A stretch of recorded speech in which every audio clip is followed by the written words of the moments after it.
May all that I say and all the chizuk that we gain bring nachat ruach to Hashem Yitbarach, serve as a zchut for Klal Yisrael, and invoke rachamei shamayim for everyone in need of Yeshuot. Amen. Welcome everyone. Thank you all for coming. Bezrat Hashem should gain chizuk tonight from all that we talk about. Bezrat Hashem, tonight's topic, a war for light. Sort of a preliminary stage, a stepping stone to getting into Hanukkah, Bezrat Hashem, tomorrow night. I wanted to start by talking about the flame. You know, the Tanya Kadosh talks very extensively about the whole idea of the flame, sort of an anatomy of what the flame is, the oil, the wick, and to sort of get an idea. So when we look at those candles tomorrow, we can really see ourselves in that candle, in that flame dancing. So a flame, as we know, rises up. It defies gravity.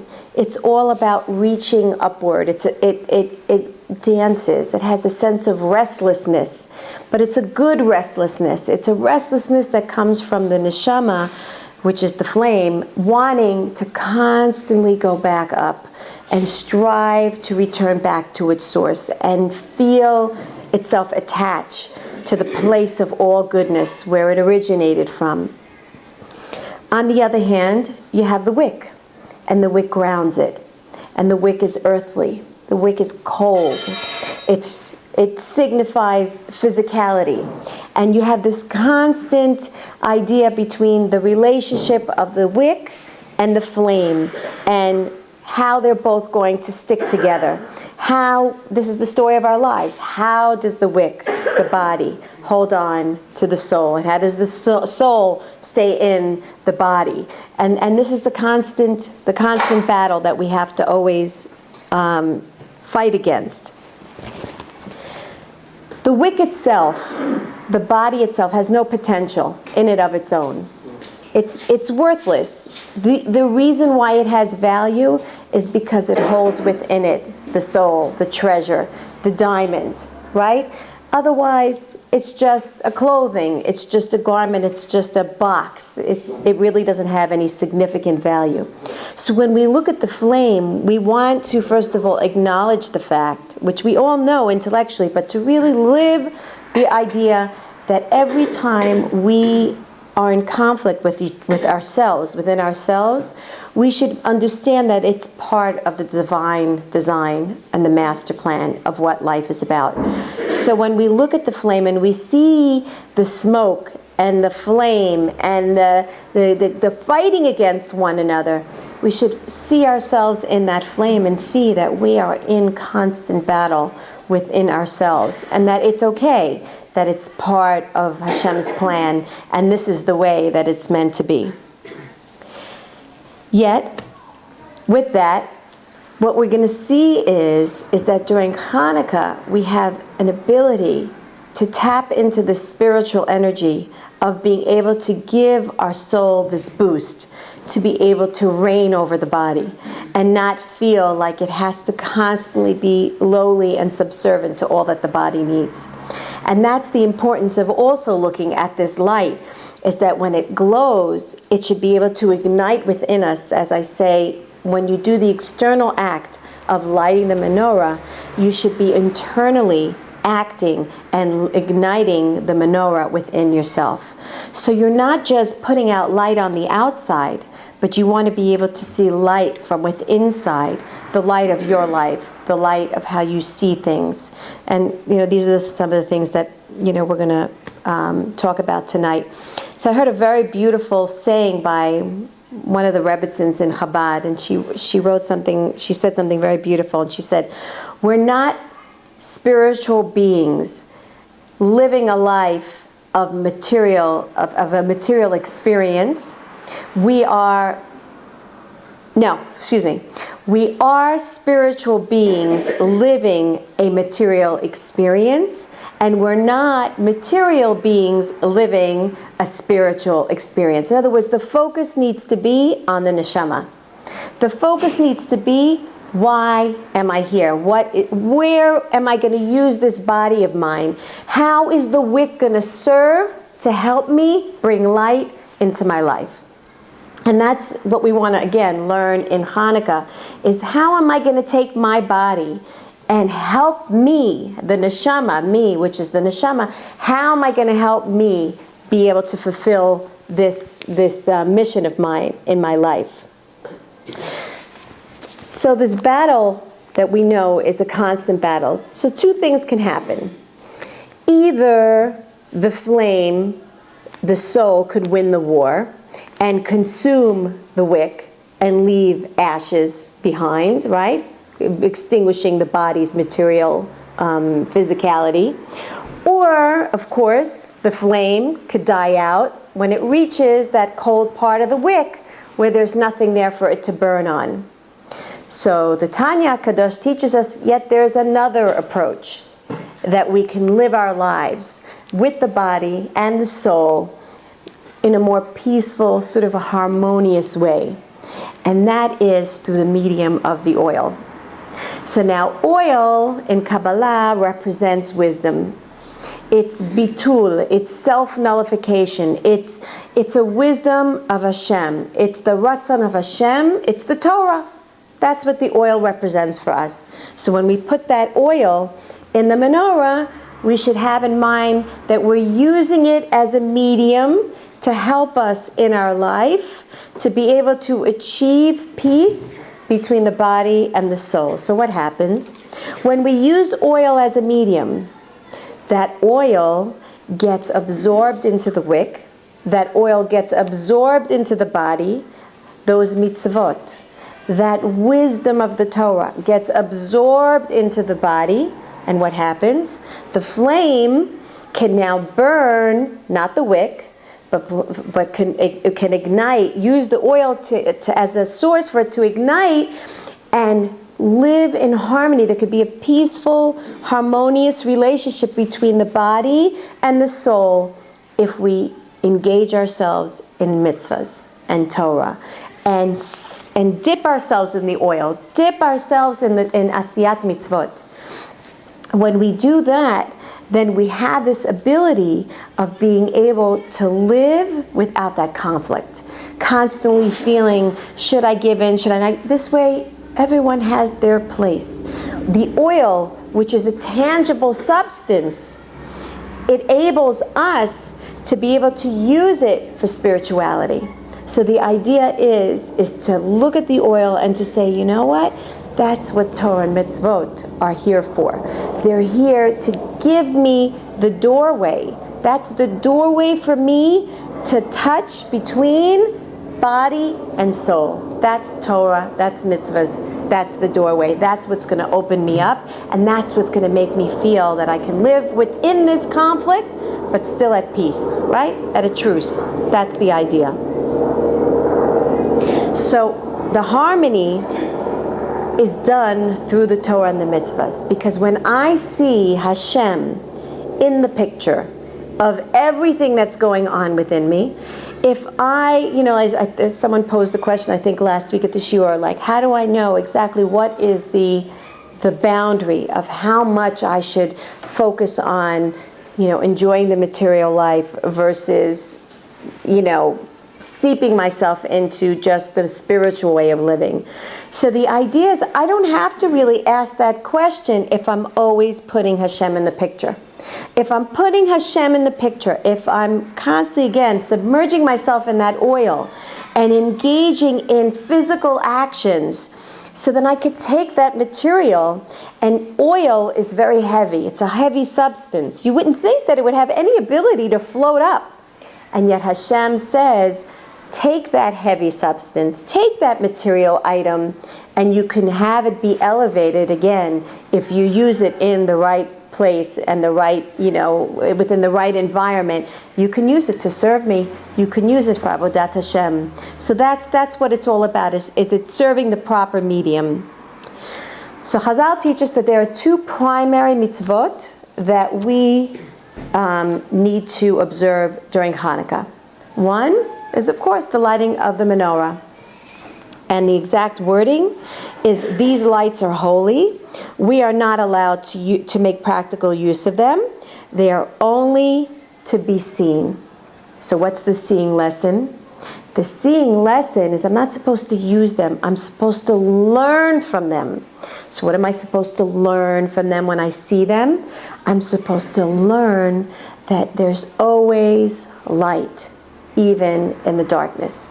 It's supposed to teach me that there's always a new light. There's always a different way from looking at things in life. I can always view my life in a different way. It's just the whole essence of light is that light doesn't create something new. When you go in a room and it's dark and you flicker on a little light, it's only revealing to you that which was already there.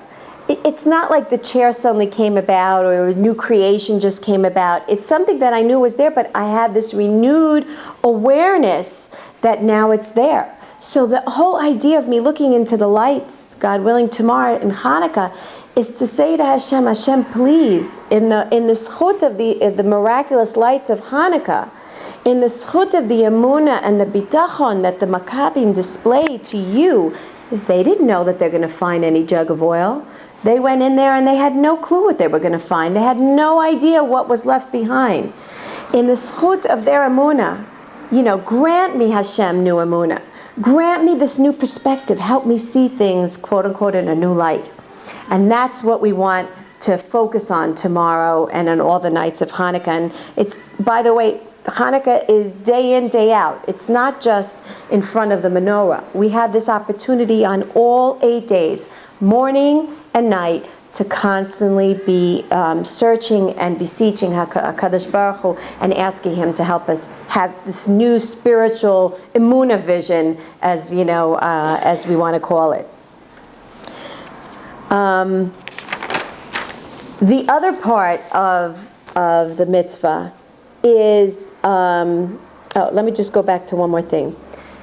Interestingly enough, Chazal instituted the halacha that the menorah should be lit no taller than 10 tefachim. 10 tefachim, which is a meter.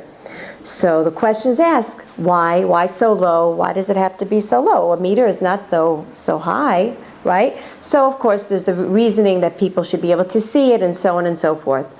But there's another midrash that teaches us that one of the reasons why we should light it at such a low sort of place physically is in order to teach us that all those of us who have gone through lowly, down, distraught places in our lives where there's no hope and there's darkness and we feel sort of down below everyone else. No one's going through what I'm going through. I'm the only one going through this right now. I'm all alone. Hashem says, light the menorah, dafka shama. Dafka there, I want you to light the menorah. I want you to dispel the darkness from the lowly ones. Those that feel that they're all alone. Those that feel that they've been left behind. That's where I want my light. The light of the Shekhinah, the light of the menorah. That's where I want it to enlighten that path. The path of those who really feel that they're alone. And I don't know if I discussed it here or not, but the whole idea of feeling alone is, I think, one of the worst feelings that anyone could ever endure. Because really, together with being alone, it's misery, it's nobody cares about me, I'm not loved, I'm not worthy enough to be acknowledged, what's the point in living? It's one thing after the other. So that whole idea and the whole concept that I'm alone and that, God forbid, Hashem has abandoned me, it's I think, in my opinion, the originator of all the other negative emotions from there. Because really, as human beings, all we're doing is seeking constantly validation. We want to be validated, want to feel that we're important, we want to feel appreciated, and that's something that we obviously don't feel when we have the sense that we're alone. The second part of the mitzvot after lighting the menorah is also to say Hallel. So, what is this whole idea of Hallel? The whole idea of Hallel is that I should be, in particular during the 8 days of Hanukkah, I should be walking around singing songs of praises to HaKadosh Baruch Hu about how wonderful and fantastically sweet my life is. How fantastic. Now, how can I say it's fantastic? My circumstances didn't change yesterday from today from lighting the menorah. It's the same thing.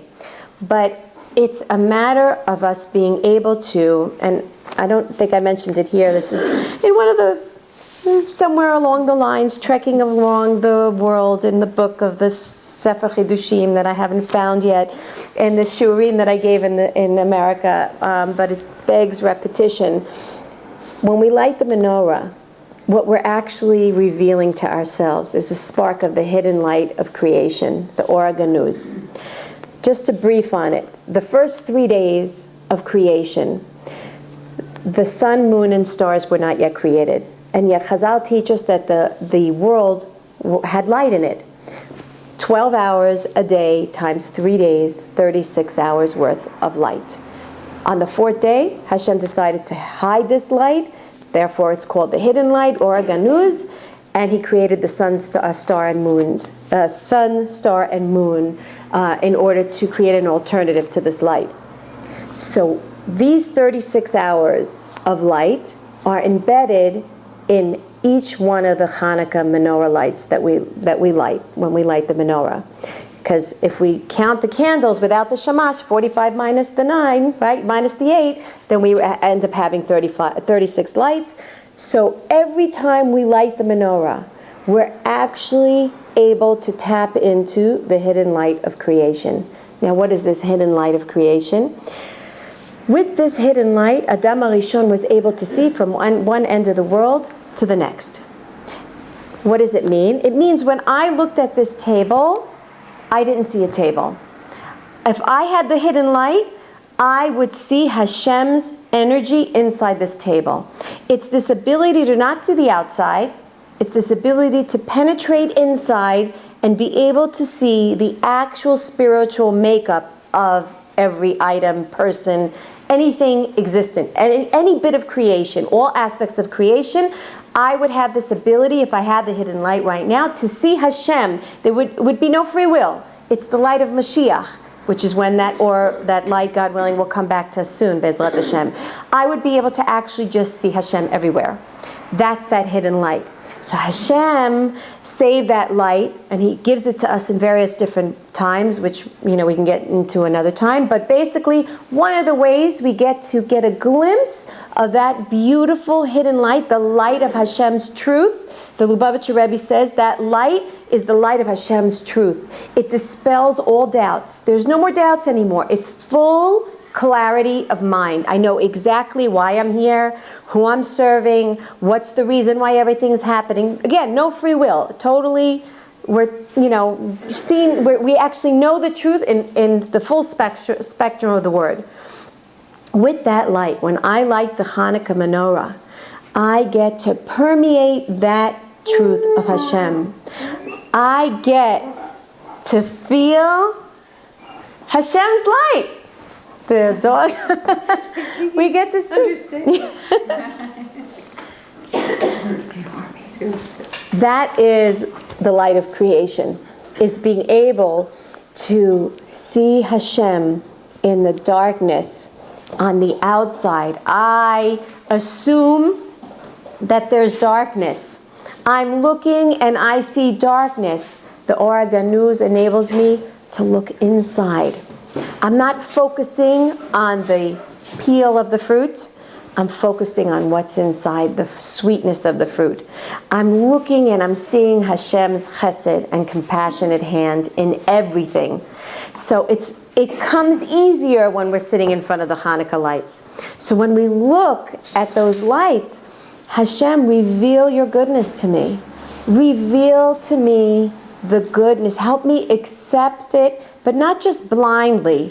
I want to be able to see it. I want it to be able to permeate every fiber of my being. I want to be able to really walk out there and say, that's it, of course. No, it's absolutely from Hashem, and I know it, and I'm with it, and there's no doubts. Total clarity of mind. And that's what we, God willing, want to ask for when we sit in front of the menorah, Bezrat Hashem. Something very, very interesting, if we're already talking about looking at things and seeing life. So many times we've spoken about this, but I have a new angle to this, and I wanted to bring it in tonight. if we look at the word, one of the things that, let me backtrack for one second. One of the things we can see when we look at the menorah is we can gain Yirat Shamayim. Meaning I can get a sense of the awesomeness, greatness, the goodness of Hashem, that everything that He's doing is good, it's wonderful, it's great, it's exactly what I need. Exactly what I need. That's Yirat Shamayim. It's being able to appreciate the awesomeness, the greatness, the infinite wisdom that I could grasp just a little bit, and I could connect myself to Hashem because I have the sense of awesomeness, like, oh, Hashem, everything is 100%, wow, you know. So we take the word yirah, switch the letters around, it turns, you can also read the word re'iyah, to see. So Yirat Shamayim is connected to re'iyah, how we see things, which we've spoken before, that akol bidei shamayim chutz mi Yirat Shamayim. What does it mean? That everything's in the hands of Shamayim besides the Yirat Shamayim, the way that I sense the awesomeness of HaKadosh Baruch Hu, my spirituality, my relationship with Hashem, my Emuna. Basically, that's what that sentence means. But also, it means, if you take the Yirah and we look at it from the perspective of Re'iyah, from Lirot, to see, it's the way that I see and envision my life to be. So it's the way that I interpret life's circumstances and how I accept them. That's the angle of Yirah and Re'iyah. One more. You can also take the word Yirah and you can comprise the word of Aryeh, a lion. This was a new insight for me. Okay, where is Aryeh connected to Yirat Shamayim and Re'iyah? Beautiful. So first of all, an Aryeh is an animal that its virtue is of might, of gevura, of strength, right? The king of the jungle, right? That's the lion. Another thing we learn through studies, that one of the most beautiful aspects of a lion is its beautiful eyes, the bulging, gorgeous eyes. One step further, the studies show that one of the most amazing, remarkable aspects of a lion is a lion, when it looks at something, when it, with his eyes, zooms into an object, it has the ability to not only see the object 100% clear, but everything around it is 100% clear. Us, as opposed to us, mankind, when we look, if I look into this bottle, everything around it is sort of blurry to me. I can't focus on two things at the same time. I can only focus on one, and around it it's sort of blurry. The lion, no. The lion looks at an item, and all the things around it, it's all 100% clear. So we're beginning to see the picture. A lion, when we emulate that aspect of a lion, we can gain Yirat Shamayim. If we focus in on where we're going, but when we're focusing, I'm also seeing beyond that which is in front of me. I'm able to see the path beyond and surrounding, in, out, around, left, right, all around. I could see everything. I can grasp everything around me. Then I'm mighty. Then I have strength. Then I am like a lion. Fact is, I don't know where it is, but somewhere there's a verse saying that if when you walk down the streets, I think it's actually a tiger, so I guess I got the two mixed up a little bit, but that's okay. When you want to show Hashem that you have Emuna in Him, they say, walk down the street like a tiger, with such strength, with such awe, with such charm, that nothing can harm you because you have Hashem on your side. So it's sort of, for me, it sort of gives me that sense of that mightiness, that if I know Hashem is with me, I have who to lean on. I'm not alone, and I'm dispelling all that darkness around me, and I'm able to really not only focus on where I'm going now and tomorrow, but I could see everything around me clearly. I'm not losing focus on everything around me. So that's one of the most beautiful things that I thought that another lesson that we could take from the whole idea of Hanukkah. So the whole idea of the Ora Ganuz is to dispel any sense of delusion, of illusionary thoughts, again, that Hashem is not with me, that I'm alone, that I'm not worthy. So that's one of the things that I wanted to talk about just a little bit, is that jug of oil that the Maccabim found. That jug of oil is actually in each and every single one of us. That jug of oil is that wisdom, that connection to Hashem, the Torah and the mitzvot, the purity of our heart, that ability to feel Hashem within us. If we search for it within ourselves, we will find it. And in particular, again, during Hanukkah, we want to look at the menorah lights and we want to ask Hashem, help me see not only the good in my life and in myself and in all the circumstances around me, but let me fulfill my potential. Let me be able to not be deluded at the fact that I feel like I'm unworthy and I'm not capable and I'm not doing anything and I'm just taking up space in this world, that I really am serving a higher purpose. So anything that has to do with the concept of light and being left in the darkness, being left in confusion, not knowing where I'm going, what I should do next, all of that should be released in front of the Hanukkah candles, Bezrat Hashem. So why did Hashem then hide this beautiful light? As we said before, the light, if we had it today, there would be no free will. There would be no such thing as being able to make a conscious choice of whether or not I want to serve Hashem or not. It would be clear as the clear of the light of day, that I would know that Hashem is around me. So there wouldn't be any question. So the idea for us to understand is that darkness is by purpose. The idea that we are enduring darkness, that we are enduring challenges and difficulties, it's meant for us to reveal and create a reality within the darkness where we can bring out light. That is the whole idea of it. So instead of us feeling that we're being abandoned or punished, God forbid, then what we need to do is we need to say, oh, I'm meant to grow from this light, from this darkness. I'm meant to strike that match.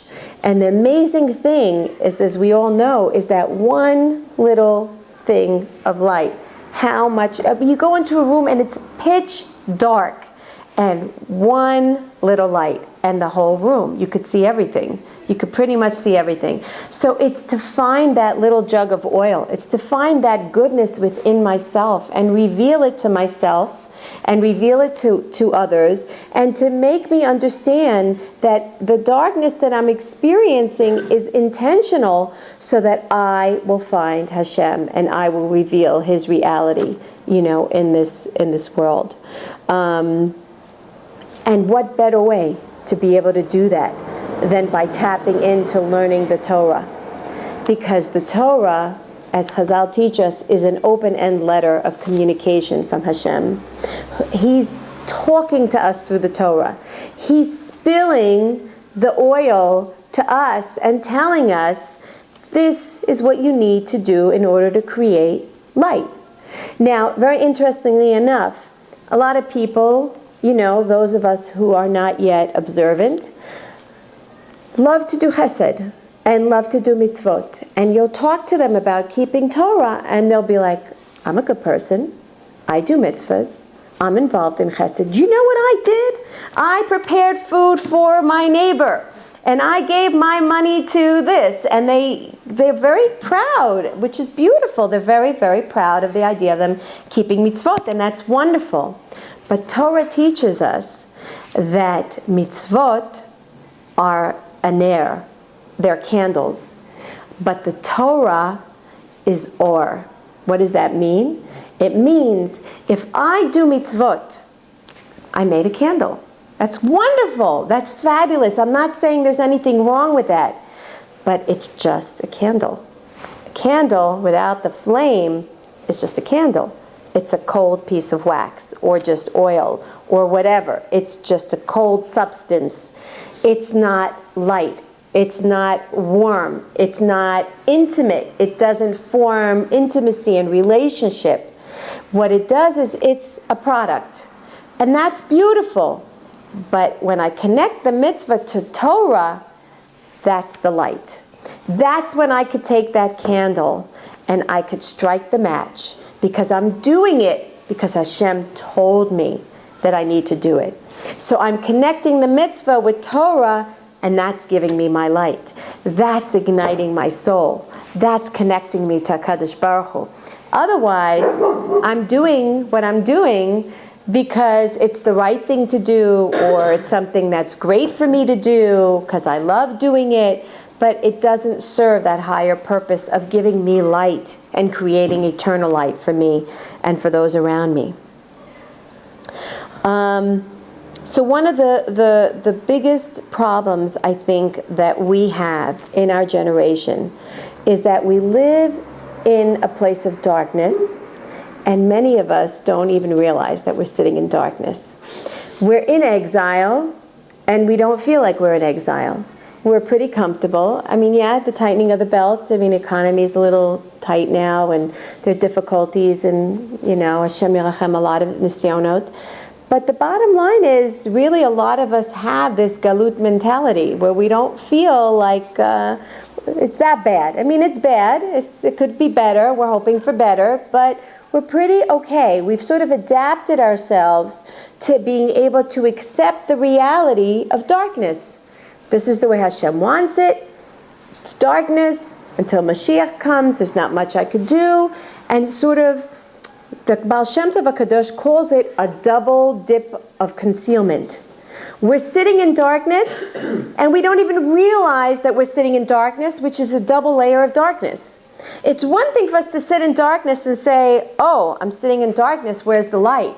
I need to find light. But it's another thing to sit in darkness and say, oh, okay, I'm in darkness. I guess that's just the way it's meant to be. I'll just sit here and wait for someone to turn the light on. But so the Baal Shem Tov HaKadosh teaches us that we are not supposed to be sitting in the exile, in this place of darkness, and just accept it for what it is. We are supposed to fight, which is why I named the shiur the war for light. We are supposed to fight for the light. We're supposed to fight for the time of revelation. Torah is or, and or is redemption. Or is the geula. We are supposed to be demanding from Hashem that He take us out of this darkness. Hashem, I refuse to live in darkness. Don't want it anymore. Fine, until now, your reasons were great. Everything's great. I didn't recognize, I didn't realize. At this point, I refuse to accept the reality. I don't want to live in darkness anymore. I demand that you reveal yourself. Ad matai. Ad matai. And I say this with such passion because Hashem desires, so to speak, He craves, as it were, these type of tefillahs. When we come and we demand to Him, Hashem, I want Mashiach now. I want everything to be revealed. I want to live in full clarity. I want to live with your light, openly, so that the world will see that all that we've gone through, there was, yes, of course there was. It wasn't just a myth. It wasn't just some storybook. It's true. I know it. I want your name to be praised and be glorified for everyone. And that's one of the reasons why we are commanded to say Hallel, because when I come to Hashem that way, when I recognize that there's light inside the darkness of the light, that everything is just a mask, that there is light. There's light here, even though it's not openly revealed, there is light. Hashem, I know everything is light. What am I actually saying to HaKadosh Baruch Hu? I'm actually saying to Hashem, everything's good. I know it. I'm just yearning for the time where everyone else is going to know it. And then I can step back and say, wait a minute, if everything's good, now I could really show gratitude and appreciation to Hashem for everything that I have, for my life, for the idea of me being handpicked. I was handpicked a Jew. I'm a diamond. I have such goodness. I have such potential. I have such greatness inside of me. There's so much I can achieve. There's so much I could do. And I could sit there and I can, look at the menorah and I could say, Hashem, I know this, but it's time that the world knows this. And so that type of demand, that sort of tefillah that we give out to HaKadosh Baruch Hu is one that He yearns for and one that He loves. And Be'ezrat Hashem, it's something that we should focus on, is to ask for Mashiach, Be'ezrat Hashem, in front of the candles. And that's the meaning of hope. And that's I want to end on this positive note. That's the meaning of hope. That is what the Hanukkah, the festival of Emuna, Chag Hanukkah, is about. It's to focus on hope. Now, what is hope? Hope means, Hashem, if I'm hoping in you, that means I'm anticipating the salvation. I'm anticipating the Yeshua, that it's going to come, because otherwise, if I'm not anticipating it, that means, what am I hoping for, right? The idea is that I'm actually living in the reality that I know that Yeshua is going to come. That in itself, first of all, it brings upon the Yeshua.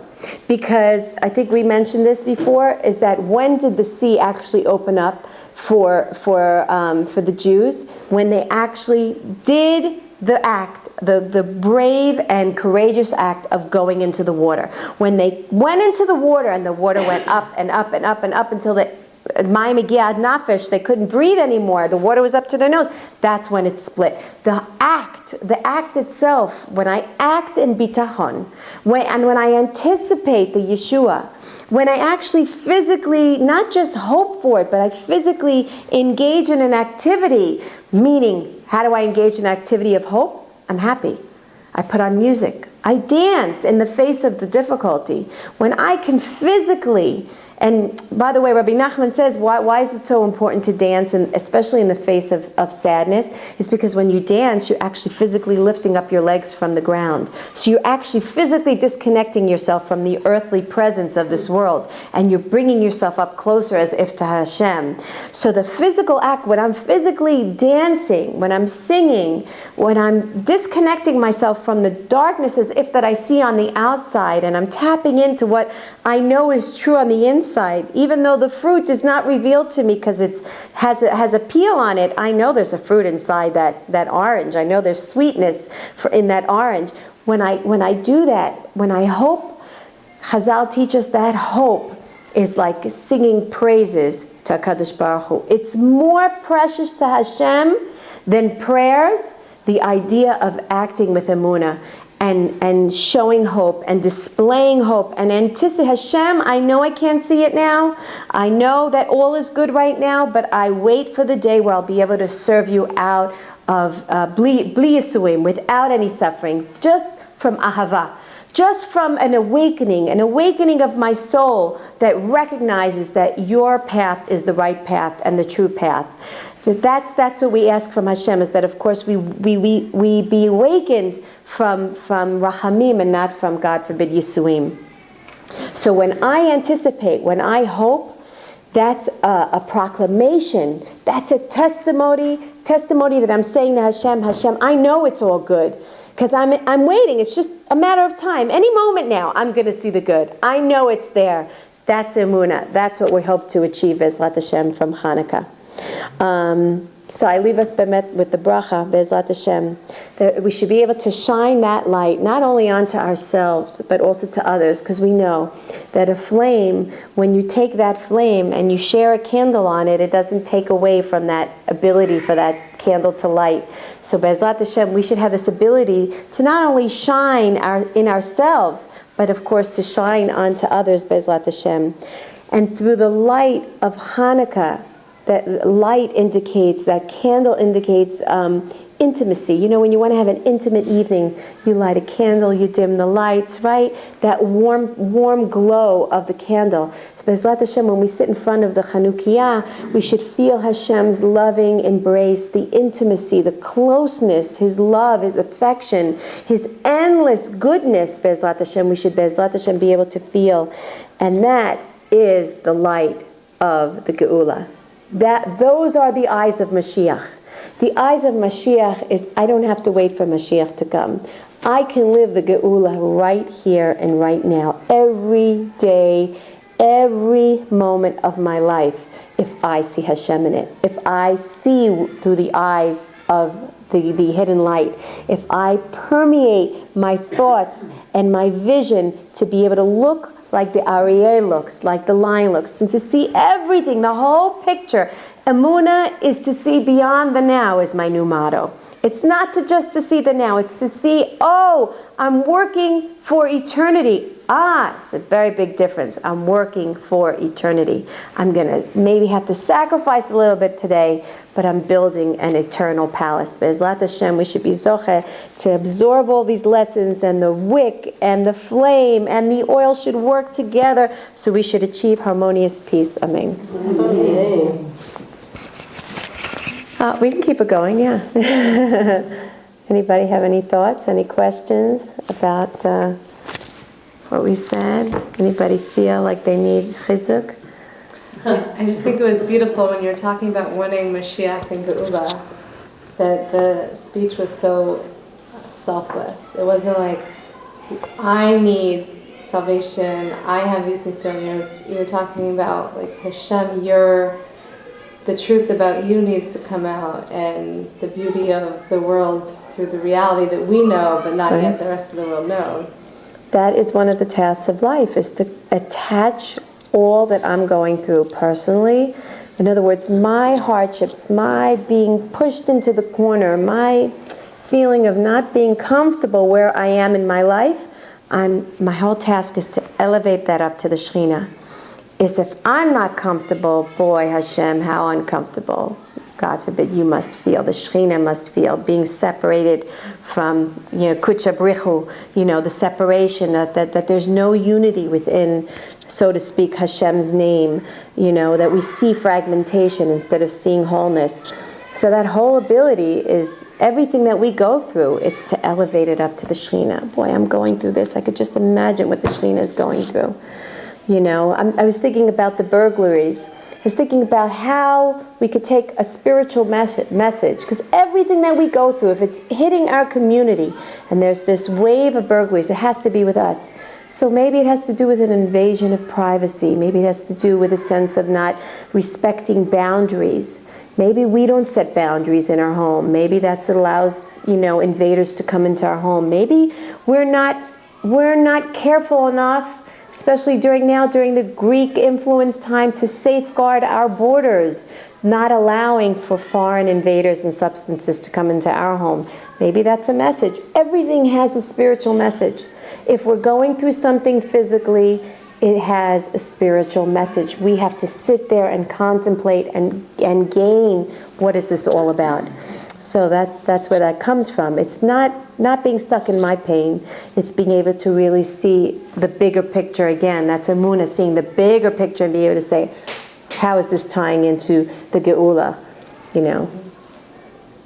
Yeah, Hashem. Okay, should have a wonderful Hanukkah. Thank you.